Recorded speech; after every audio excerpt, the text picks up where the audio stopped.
Proddatur government ఆసుపత్రిలో కొన్ని wings ఏర్పాటు చేసేదానికోసము సుమారు 14 కోట్ల 10 లక్షల రూపాయలతో ఈరోజు పునాది రాయి వేసుకొని ఈ రోజు నుంచి పనులు మొదలవుతాయి.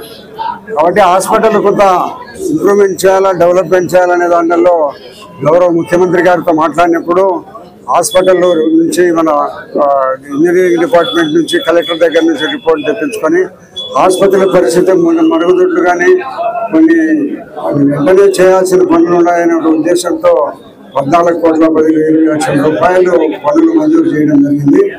దాంట్లో భాగంగా టెండర్ అయిపోయి కొంతకాలం అయినప్పటికీ కూడా మనం వెంటనే మొదలుపెట్టి మరి త్వరగా ఈ హాస్పిటల్ చేయమని చెప్పి వారు ఇంజనీర్లను కాంట్రాక్టర్లను కోరడం జరిగింది. కాబట్టి అత్యంత త్వరలోనే మన యుద్ధ ప్రాతిపదికమైన యొక్క హాస్పిటల్ అభివృద్ధిని ఇప్పుడు కొత్తగా ఏర్పాటు చేసే వింగ్స్ని ఏర్పాటు చేయాలని, అదే మాదిరిగా మన ఆసుపత్రిలో మరుగుదొడ్లు చాలా అధ్వాన పరిస్థితులు ఉన్నాయి.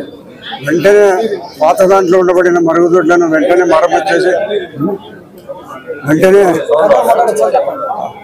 వెంటనే పూర్తి చేయాలని, మరి వెంటనే ప్రజలకు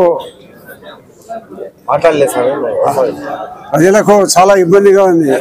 ఒకే మరుగుదొడ్లేకి ఆడవారు మగవారు పోయే పరిస్థితులు ఉన్నాయి. కాబట్టి వెంటనే మరుగుదొడ్లను కంప్లీట్ చేసి అత్యంత త్వరగా దీన్ని తయారు చేసి ప్రజలకు అందించాల్సిందిగా కోరుకుంటూ, మరి ముఖ్యమంత్రి 14 కోట్ల 20 లక్షల రూపాయలు మంజూరు చేసిన ముఖ్యమంత్రికి ధన్యవాదాలు తెలియజేస్తూ ఈ హాస్పిటల్ నిర్మాణాన్ని వెంటనే మొదలుపెట్టి చేయాల్సిందే కోరుతున్నాం. అంతే కదా.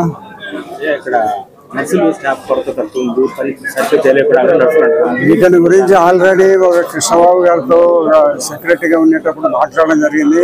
ఇక్కడ నుంచి రిపోర్ట్ తెప్పించినారు. నేను మళ్ళీ పరిశీలి చేసి ఇక్కడ ఉండే కొరతలన్నీ తీర్చేదానికోసం మేము ప్రయత్నం చేస్తున్నాం. అందులో భాగంగానే ఇక్కడ కొన్ని స్ట్రక్చర్లు లేకుండా ఉన్నాయి, వీల్ కుర్చీలు లేకుండా ఉన్నాయి, కొన్ని కుర్చీలు లేకుండా ఉన్నాయి, మన బెడ్షీట్లు లేకుండా ఉన్నాయి.